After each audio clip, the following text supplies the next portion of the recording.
মাছ খেলিস না, তাও তুই আমার কথা শুনলি না।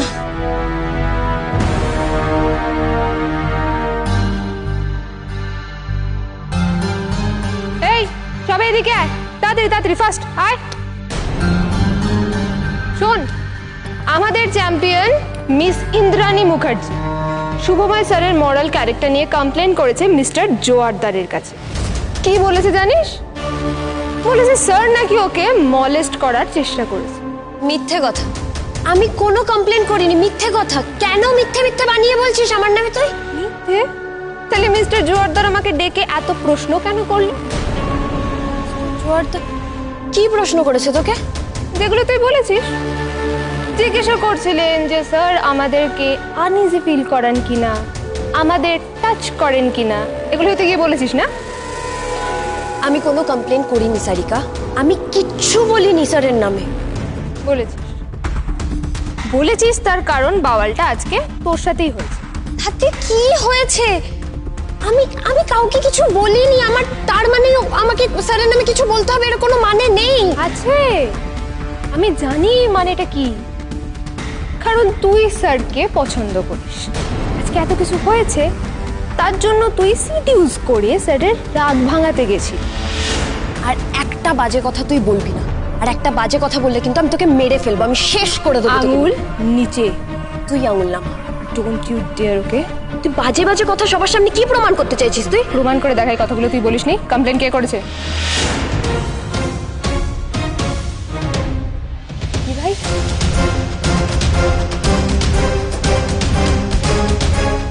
দিদি, তুই এখানে? তুই এখনো এখানে কি করছিস? বাড়ি যাসনি? তুই এখানে কি করছিস? কেন এসেছিস? দিদি ভাই, তুই এখানে কি করছিস? কেন এসেছিস? কার কাছে এসেছিলিস? আমাকে তো কিছু বলিসনি। ইন্দু, আমি বলি কি, এখানে মাথা গরম করে কোনো লাভ নেই। চলো আমরা বাড়ি গিয়ে কথা বলি প্লিজ। না, বাড়ি যাব না, এখানেই কথা বল। আর আমার তো কিছু বলার নেই। এখন দিদি ভাই বল। দিদি ভাই বল, কেন এসেছিলিস তুই এখানে? ইন্দু, আমি এখানে একটা কাজে এসেছি, একজনের সঙ্গে কথা বলতে এসেছি। কার সঙ্গে? কার সঙ্গে কথা বলতে এসেছিলিস তুই? আবার তুই শুভময় স্যারের সাথে কথা বলতে এসেছিস? আরে না রে বাবা, তুই আমাকে ভুল বুঝছিস। আমি তোর স্যারের সঙ্গে কথা বলতে আসিনি, ওনার সঙ্গে আমার কোনো কথাই হয়নি। তাহলে তাহলে কেন এসেছিলিস তুই আবার? তুই আমার উপর গোয়েন্দাগিরি করছিস? দিদি ভাই, তুই কি চাস বলতো? তুই কি চাস আমাকে একাডেমি থেকে বের করে দিক? আমার আমার ব্যাডমিন্টন থেকে আমাকে ব্যান করে দিক? এটাই চাস তুই? এসব কি বলছো ইন্দু? তুমি অকারণে তোমার দিদিকে সন্দেহ করছো। তোমার দিদি ইনফ্যাক্ট আমার বাইরের লোকের মতো থাক। আমি আমার দিদি ভাইয়ের সাথে কথা বলছি। ইন্দু, কারোর সঙ্গে এরকম আঙুল তুলে কথা বলতে হয়? তুই এসব ছাড়। তোকে কে রাইট দিয়েছে আমার ক্যারিয়ার নিয়ে ছেলে খেলা করার? ইন্দু প্লিজ কাম ডাউন। লোকজন দেখছে এখানে, প্লিজ বিহেভ ইয়োরসেলফ। আপনাদের জন্যই তো দেখছে সকলে। আজকে দিদি ভাইয়ের জন্য এই সিনটা জাস্ট ক্রিয়েট হচ্ছে। এখন শুধু শুভময় স্যারকে এখানে দরকার ছিল। তো কোথায় গেলেন? আসছেন না কেন? এদিকে চলে গেলেন নাকি? ভাবলে পুরো জমে ক্ষীর হয়ে গেল। আমি যা করছি তোর ভালোর জন্য করছি। আমি যা করেছি সেটা কিন্তু নিঃশব্দে করেছি, হ্যাঁ, যাতে কেউ বুঝতে না পারে, কেউ জানতে না পারে। কিন্তু তুই যা বিহেভ করছিস এখানে কিন্তু লোক জড়ো হয়ে যাবে, সবাই সবটা জেনে যাবে। তুই নিঃশব্দে করছিস? তুই যদি নিঃশব্দেই করে থাকিস দিদি ভাই, তাহলে তাহলে ইনি কি করছেন এখানে? তুই রাষ্ট্র করছিস সব জায়গায়, যেটা সম্পূর্ণ মিথ্যে। কিন্তু প্লিজ মাথা ঠান্ডা কর, বাড়িতে গিয়ে কথা বলি আমরা, প্লিজ। যাবো, বাড়ি যাবো আমি, কিন্তু তুই সবসময় আমার উপর গার্জিয়ানশিপ দেখাতে পারিস না দিদি ভাই। তুই কেন এইভাবে কথা বলছিস? এর আগেও তো আমি তোর খেলা এখানে দেখতে এসেছিলাম। কিন্তু তুই আজকে তো প্র্যাকটিস দেখতে আসিসনি, তুই আজকে এসেছিস আমার উপর গোয়েন্দাগিরি করতে। কি হয়েছে রে ইন্দু? কিসের গোয়েন্দাগিরি? তুই কি করেছিস বলতো? এটা না আমাদের দুই বোনের মধ্যে, তুমি প্লিজ এটার মধ্যে ঢুকো না। আপনি একটু বোঝার চেষ্টা করুন, আসলে আমি না ঢুকতে বাধ্য। দেখুন, এটা তো একাডেমির মধ্যে হচ্ছে না, সুতরাং এটা আপনাদের পার্সোনাল ব্যাপারই নেই, আমাদের সবার ব্যাপার হয়ে গেছে। আর আপনারা এমনিতেও আউটসাইডার, কিন্তু তো আমাদের কোচ ট্রেনি, আর ওকে আপনারা ডিস্টার্ব করছেন, তো আমরা তো কথা বলতেই পারি।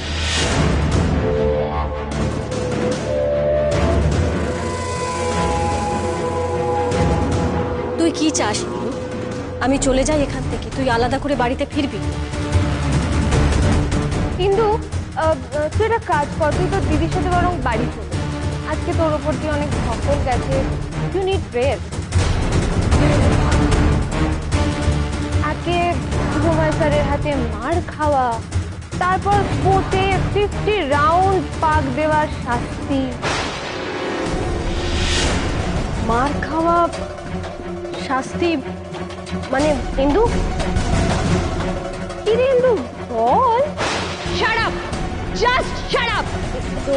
আমি রেস্ট নেব কি নেব না সেটা আমার ব্যাপার। কিন্তু কুল ডাউন। আর দিদি ভাই, তুইও শুনে রাখ, শুভময় স্যার আমাকে অ্যাজ এ প্লেয়ার রেসপেক্ট করেন, আমার প্রতি উনি যথেষ্ট কেয়ারিং, আমাকে আমার ক্যারিয়ার নিয়ে উনি ভাবেন। তুই যেটা ভাবছিস বা যেটা দেখেছিস সেটা সম্পূর্ণ ভুল। প্লিজ তুই তুই প্লিজ প্লিজ আমার লাইফের মধ্যে নাক গলাস না, প্লিজ। ইন্দু ইন্দু ইন্দু কি এমন দেখেছে ইন্দু দিদি? কি সত্যি ইন্দুর সাথে কিছু করেছে নাকি পুরো খেলাটাই ইন্দু? স্যারকে কি সিরিয়াস করতে কি দিদির কাছে ধরা পড়ে গেছে? কি হয়েছে বলতো, তুই কিছু বুঝলি? বুঝতে পারলি না? শোন, নিশ্চয়ই আমাদের মিস ইন্দ্রাণী মুখার্জি স্যারকে সিডিউস করে টুর্নামেন্টে ঢোকার চেষ্টা করছে। কোনোভাবে ওর দিদি সেটা জানতে পেরে গেছে, তাই এখানে খোঁজ নিতে চলে এসছে। তাই জন্য ইন্দু ওর দিদির সাথে এইভাবে এখানে সিডিউস। কি বলছিস রে? ইন্দু স্যারকে সিরিয়াস করেছে? ছি, ও এতটা নিচে নেমে গেছে? এগুলো একদম উচিত না। শেষ পর্যন্ত ইন্দু স্যারকে সিরিয়াস করছে। আমার নামে কমপ্লেন করা হচ্ছে,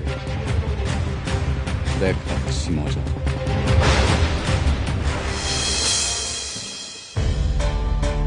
এই তোমাকে এক পিস চিকেন দেবো? একটা কেন আমাকে ডেকে নিতে? আমি হেল্প করে দিতাম, একা একা সব অ্যারেঞ্জ করতে। নন্দা দাঁড়াও, তুমি ওপর থেকে কেন নেমে এলে? তোমাকে না বলেছি তুমি একদম সাবধানে থাকবে, রেস্টে থাকবে, আর আমি তো ওপরে তোমার খাবারটা পাঠিয়ে দিচ্ছিলাম। কেন? আমার তোমাদের সবার সঙ্গে বসেই খেতে ভালো লাগে, কেন টেনশন করছো? কি হয়েছে আমার? আই এম জাস্ট প্রেগনেন্ট, শরীর খারাপ হয়নি। এমনিতেও তো ডক্টর বলেছে আমাকে, তুমি তো জানো যে আমাকে বলেছে কাজে কর্মের মধ্যে থাকতে, শুয়ে বসে না থাকতে। এত কাজ দেখানোর কোনো দরকার নেই নন্দা।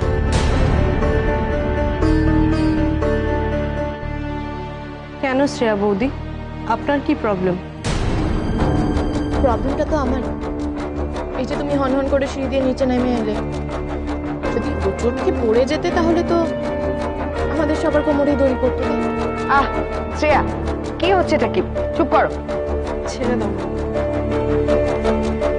শ্রেয়া বৌদি, একটা কথা বলি আপনাকে। আমার বাড়িতে আমি সারাদিন অনেকবার ওপর নিচ করি, তখন তো একবারও হোঁচট খেয়ে পড়িনি। এই দুদিনও যখন অনুভব দাদের বাড়িতে ছিলাম, তখনও ওই বাড়িতে অগুন্তিবার ওপর নিচ করেছি, ওখানেও কিন্তু একবারও সিঁড়ি দিয়ে হোঁচট খেয়ে পড়িনি, বা কারোর মনেও হয়নি যে আমি হোঁচট খেয়ে পড়তে পারি। হঠাৎ আপনার কেন মনে হচ্ছে বলুন তো? নাকি আপনার আগের কোনো কথা মনে পড়ে যাচ্ছে? আগের কথা মানে? সেটা আপনি খুব ভালো করেই জানেন। যাক, আমি আর পুরনো কথা তুলতে চাই না। হ্যাঁ হ্যাঁ, আমি তো সেটাই বলছি, যা হচ্ছে সব পুরনো ভুলে গিয়ে সবটা আবার নতুন করে শুরু করা উচিত, তাই না? না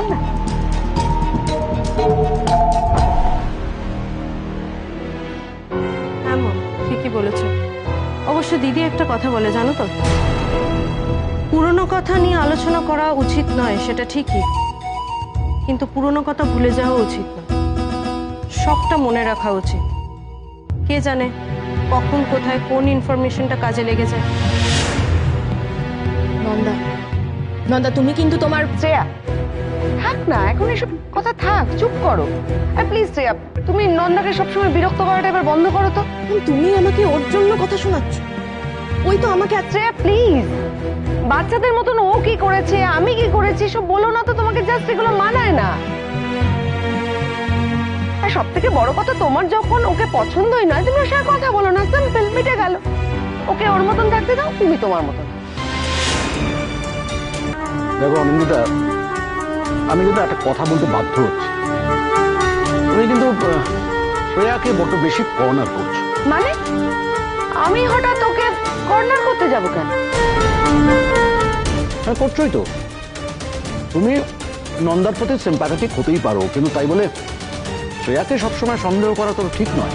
আমি তো শ্রেয়াকে সেরকম কিছু বলি। আমি শুধু বলেছি নন্দার সঙ্গে অকারণে এই কথাবার্তাগুলো বন্ধ করো। ওকে তো বুঝতে হবে যে নন্দা আমাদের বাড়িরই একজন, ওকে ওর প্রাপ্য সম্মানটা দিতে হবে, তাই না? এনিওয়ে, অনেক রাত হয়েছে, খেয়ে নাও। আমি যাচ্ছি। নন্দা তুমি দেখো কারোর কিছু লাগবে কিনা। ড্যাড কিছু দেবো? আরে কি তুমি সার্ভ করছো কেন নন্দা? তুমি দাও, আমাকে দাও, আমি সবাইকে সার্ভ করে দিচ্ছি। দাও। কিচ্ছু করতে হবে না দাদা, তুমি বসো, মা তোমার খাবার সার্ভ করে রেখেছে। ওকে।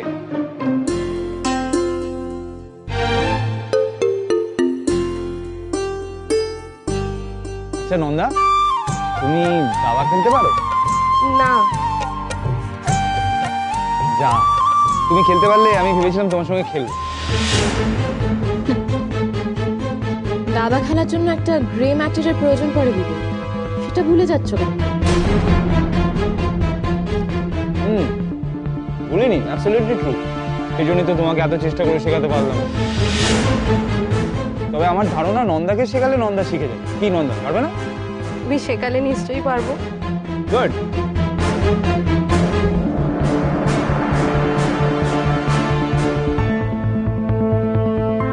না, তুই একদম ঠিক কথা বলেছিলি দিদি। পুরোনো কথা ভুলে গেলে চলবে না। এই শ্রেয়া যদি এখনো ঠিকঠাক হয়নি, আমার মন বলছে ও আবারও আমার কোনো একটা ক্ষতি করার চেষ্টা